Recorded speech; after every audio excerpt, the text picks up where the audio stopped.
বর্তমান সময়ে যুব সমাজ সবচেয়ে অভিশাপের জীবন যাপন করতেছে, সবচেয়ে অভিশাপের জীবন পার করতেছে। একমাত্র একটি বিশেষ কারণ, তা হলো পিতামাতার সাথে যুব সমাজের বর্তমান যুবকদের অসৎ আচরণ। পিতামাতার কমনকে না মানে, পিতামাতার কমনকে যদি কেউ না মানে, কোন সন্তানের অন্তরে যদি পিতামাতার ভক্তি আর শ্রদ্ধা সম্মান যদি না থাকে, আল্লাহ রাব্বুল আলামিন ওই সন্তানের জীবন থেকে সমস্ত সুখকে আল্লাহ তাআলা কেড়ে নেবেন। দুনিয়াতেই সে একজন জাহান্নামী হয়ে যাবে। মৃত্যুর পরেও আল্লাহ রাব্বুল আলামিন পিতামাতার ভক্ত যদি সে নিয়ে যায়, আল্লাহ তাআলা তার কবরে মুহূর্তেই জাহান্নামের আগুন তার কবরে পাঠিয়ে দিবে। এই জন্য মুহতারাম হাজরিন, আমি আজ বর্তমান সময়ে যুবকদের কিছু আচরণ পিতামাতার সাথে তা নিয়ে আলোচনা করব। কেমন হওয়া উচিত, কেমন হওয়া উচিত? আল্লাহ রাব্বুল আলামিন সূরা বনী ইসরাঈলের 23 নম্বর আয়াতে কারিমা এবং 24 নম্বর আয়াতে কারিমা বলতেছেন, আউযু বিল্লাহি মিনাশ শাইতানির রাজীম ওয়া বিল ওয়ালিদাইনি ইহসানা ইম্মা ইয়াবলুগান্না ইনদাকা আল-কিবরা আহাদুহুমা আও কিলাহুমা فلا تقل لهما اف ولا تنهرهما وقل لهما قولا كريما।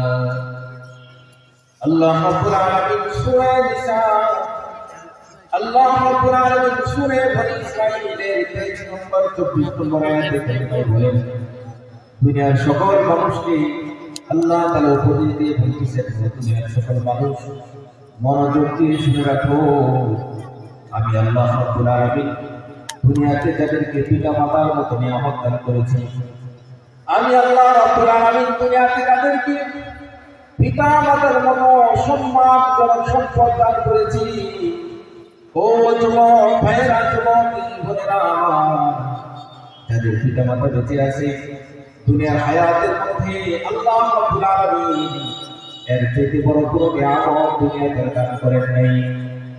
দুনিয়ার মধ্যে যদি কারোর সাথে মহব্বত করতে হয়, আল্লাহ রাসূলের পরে সবচেয়ে বেশি মহব্বত করতে হবে পিতামাতাকে। দুনিয়ার মধ্যে যদি রাসূল চাইতে কাউকে বেশি সম্মান করতে হয়, রাসূলের পরে যদি কাউকে বেশি সম্মান করতে হয়, তাহলে দুনিয়াতে একমাত্র রয়েছেন পিতামাতা। যে পিতামাতার উপর তার সম্মানের বিস্তার হতে পারে না। এই জন্য আল্লাহ রাব্বুল আলামিন বলেন, ওয়া বিল ওয়ালিদাইনি ইহসানা, দুনিয়ার হায়াতের মধ্যে পিতামাতার মাধ্যমে তুমি দুনিয়াতে আসছো। দুনিয়াতে যদি পিতামাতা তোমাকে পেটে গর্ভ অবস্থায় যদি মেরে ফেলতেন, পিতামাতা যদি না চাইতেন দুনিয়ার এত সুন্দর সমস্যা বলতা আল্লাহ রাব্বুল আলামিনের দেওয়া এত নিয়ামত তুমি দুনিয়াতে কোনো কিছুই দেখতে পারতে না। আল্লাহ রাব্বুল আলামিন যে পিতামাতার মাধ্যমে দুনিয়াতে তোমাকে পাঠাইলেন, ওই আল্লাহ রাব্বুল আলামিনের নিয়ামত পিতামাতার সম্মান যদি তুমি পূর্ণ করো, দুনিয়ার হায়াতের মধ্যে যুবক তোমার হায়াতকে অভিশাপের জিন্দেগি বানায় ফেলবা। অভিশাপের জিন্দেগি নিয়ে দুনিয়াতে তোমার টাকা থাকতে পারে, অভিশাপের জীবন নিয়ে তোমার বাড়ি থাকতে পারে, অভিশাপের জিন্দেগি নিয়ে তোমার গাড়ি থাকতে পারে, অভিশাপের জিন্দেগি নিয়ে তোমার সম্মানের পদবী চাকরি থাকতে পারে। ও যুবক, মনে রেখো, আল্লাহ রাব্বুল আলামিন বলতেছেন, যদি পিতামাতার সাথে তোমার অসৎ আচরণ হয়, পিতামাতার সাথে যদি তোমার অশুভ আচরণ হয়, আল্লাহ রাব্বুল আলামিন নারাজ হয়ে যাবেন, অসন্তুষ্ট হয়ে যাবেন। তোমার সম্মানের পথ থেকে অসম্মানিত হয়ে যাইবা। ধনী থেকে তোমার গরিব হইতে সময় লাগবে না, তোমার সুন্দর চোখ নষ্ট হইতে সময় লাগবে না, তোমার সুন্দর জীবন অশুভ হইতে তোমার সময় লাগবে না। এই জন্য আল্লাহ রাব্বুল আলামিন বলেন, দুনিয়ার মানুষ যদি সুখময় জীবনের হায়াত পেতে চায়, দুনিয়ার মানুষ যদি সুখের চাবি হাতে পেতে চায়, আমি আল্লাহ রাব্বুল আলামিন ওই মানুষগুলোকে বলে দিলাম, একমাত্র সুখের হায়াতের সমস্ত চাবি কাটে রাখছি আমি আল্লাহ তোমার মা এবং বাবার সন্তুষ্টির মধ্যে। আল্লাহ রাসূল সাল্লাল্লাহু আলাইহি ওয়াসাল্লামকে জনৈক সাহাবী জিজ্ঞাসা করলেন, ইয়া রাসূলুল্লাহ, ইয়া হাবিবাল্লাহ, হে আল্লাহর রাসূল, মান আহাব্বু বিসহবতি, দুনিয়ার হায়াতের মধ্যে আমার সবচেয়ে সংসদ, আমার কাছে আমার সেবা করতে সবচেয়ে বেশি হক রাখেন? আল্লাহ রাসূল বললেন, উম্মুকা, তোমার মা। আবার জিজ্ঞাসা করলেন, সুম্মা মান, জিজ্ঞাসা করলেন তারপর কে? আল্লাহ রাসূল বললেন, উম্মুকা, তোমার মা দুনিয়ার সবার চাইতে বেশি তোমার উপর হক রাখে। আবার জিজ্ঞাসা করলেন, সুম্মা মান, আবার কে ইয়া রাসূলুল্লাহ? আল্লাহ রাসূল দ্বিতীয়বার আবার বললেন, ও যুবক সাহাবী, দ্বিতীয়বার মনে বললাম, তোমার উপর সবচেয়ে বেশি তোমার মা হক রাখে। এবার সাহাবী বলে, ইয়া রাসূলুল্লাহ, তিনবার জিজ্ঞাসা করলাম, তিনবার জিজ্ঞাসা করার পরেও আপনি তিনবার বললেন মা আমার উপর সবচেয়ে বেশি হক রাখে। আবার বলুন, চতুর্থবার জিজ্ঞাসা করি, আল্লাহ রাসূল বলেন, সুম্মা মান, তারপর কে বেশি হক আমার উপর রাখে?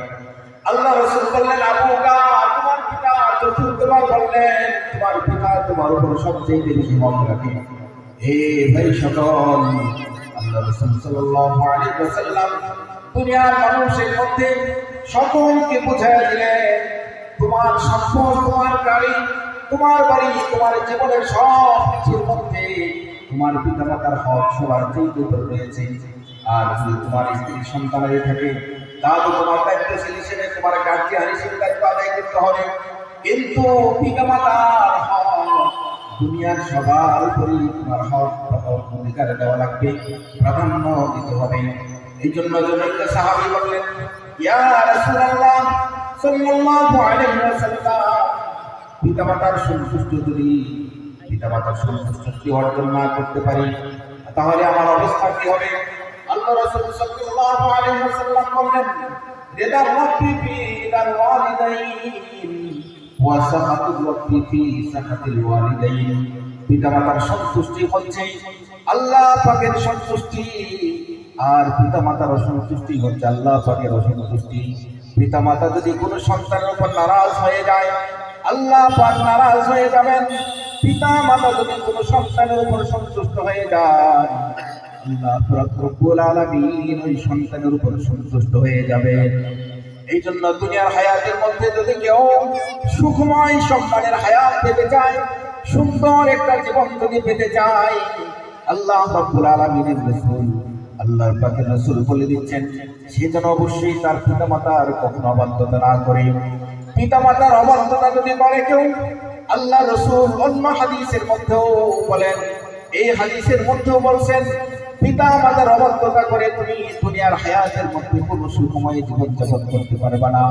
মনে রেখো, ভালো করে দিলের কান দিয়ে শুনে রাখো, পিতামাতার অবাধ্যতা করে, মায়ের মনে কষ্ট দিয়া, পিতার মনে কষ্ট দিয়া তুমি যদি কোনো কিছু দাবি করে বসছো, এমন কিছু দাবি করলাম যেই দাবিতে তোমার পিতা কখনো সাধ্য সামর্থ্য রাখে না, এমন কিছু দাবি করে বসলাম যেই দাবির ব্যাপারে তোমার মা কখনো সন্তুষ্ট নয়, এমন কিছু পিতামাতার কাছে আবেগ করে বসলাম যেই ব্যাপারে আল্লাহ পাক কখনো সন্তুষ্ট না। মনে রাখো, পিতামাতা যদি মনে কষ্ট নিয়ে দেয়, তাহলে কোনোদিন এই জিনিসের মধ্য থেকে তুমি সুখ হাসিল করতে পারবা না। খেদমতে মা দরবে দরপুর সুবহ শাম, তাজে বাসি দরদ আলম নেকে নাম, তবজুল গেজে খেলাফি বাদরা, তাকে মানি দূরে আজ শর্রে জামান, তাকে মানি দূরে আজ শর্রে জামান। এই জন্য জনৈক কবি বলেন, তুমি তোমার হায়াতের মধ্যে যতটুকু সময় পারো, এতটুকু সময় তুমি তোমার পিতামাতাকে তুমি সময় দিবা, তাদের প্রতি লক্ষ্য রাখবা। আল্লাহ পাকের হুকুম ছিল, যখন তারা বৃদ্ধ হয়ে যাবে, বৃদ্ধ হয়ে যখন তোমার সেবা যত্নের মহতাজ হয়ে যাবে, তখন তাদের সাথে এমন আচরণ করো যে আচরণের কারণে পিতামাতার মধ্যে হাসি ফুটবে। যুবক, মনে রাখবা, যখন তোমার আচরণের কারণে মার মুখে বাবার মুখে যখন হাসি ফুটে, আল্লাহ রাব্বুল আলামিন তার কুদরতির চেহারার মধ্যে হাসি ফুটে। আর আল্লাহ রাব্বুল আলামিন যখন কোনো বান্দার ব্যাপারে খুশি হয়ে যান, দুনিয়ার হায়াতকে তার সুখময় করে দেন, পরকালের হায়াতকে তার সুখময় বানিয়ে দেন। এই জন্য আল্লাহ রাসূল হাদিসের মধ্যে বলছেন, ইদার রাব্বি ফি রিদাল ওয়ালিদাইন ওয়া সাখাতুর রাব্বি ফি সাখাতিল ওয়ালিদাইন। দুনিয়ার হায়াতের মধ্যে বান্দা যদি আল্লাহর সন্তুষ্ট পেতে চায়, তাহলে সে যেন তার মা বাবার সন্তুষ্ট অর্জন করে। আর দুনিয়া থেকেও যদি আল্লাহকে নারাজ বানাইতে চায়, সে যেন তার মাতা পিতাকে নারাজ বানাইয়া দেয়। এই জন্য বর্তমান সময়ের সমাজের মধ্যে দেখা যায় অধিকাংশ পিতা মাতার অভিযোগ হলো যে হুজুর একটু দোয়া করেন, আমার সন্তান কথা শুনে না, আমার সন্তান কথা শুনে না। আরে কথা শুনবে, কথা শোনার আদবেই তো শিক্ষা দেওয়া হয় নাই। পিতা মাতা সম্মান যে করতে হয়, সন্তানকে শিক্ষাই তো দেওয়া হয় নাই। সন্তানকে যদি ওই আদব আর সম্মান শিক্ষা দেওয়া হতো, পিতা মাতার মর্যাদা বোধ যদি সন্তানকে শিক্ষা দেওয়া হতো, তাহলে অবশ্যই সন্তান পিতা মাতার সম্মান করত। খোদার কসম করে বলবো, খোদার কসম করে বলবো, দুনিয়ার হায়াতের মধ্যে যে পিতা মা, যে মা এবং বাবা সন্তানের হক নষ্ট করে নাই, সন্তানকে তার সঠিক হক বুঝিয়ে দিছে, সন্তানকে দ্বীনের শিক্ষায় শিক্ষিত বানিয়েছে। দুনিয়ার শিক্ষায় শিক্ষিত বানাও, তাতে দোষ নাই। দুনিয়ার শিক্ষায় শিক্ষিত উচ্চ ডিগ্রিধারী বানাও, তাতে দোষ নাই। কিন্তু দোষ হলো তাকে তুমি কোরআনের শিক্ষা দাও নাই, দুনিয়ার শিক্ষায় শিক্ষিত বানাও নাই। এটাই হচ্ছে সবচেয়ে বড় দোষ।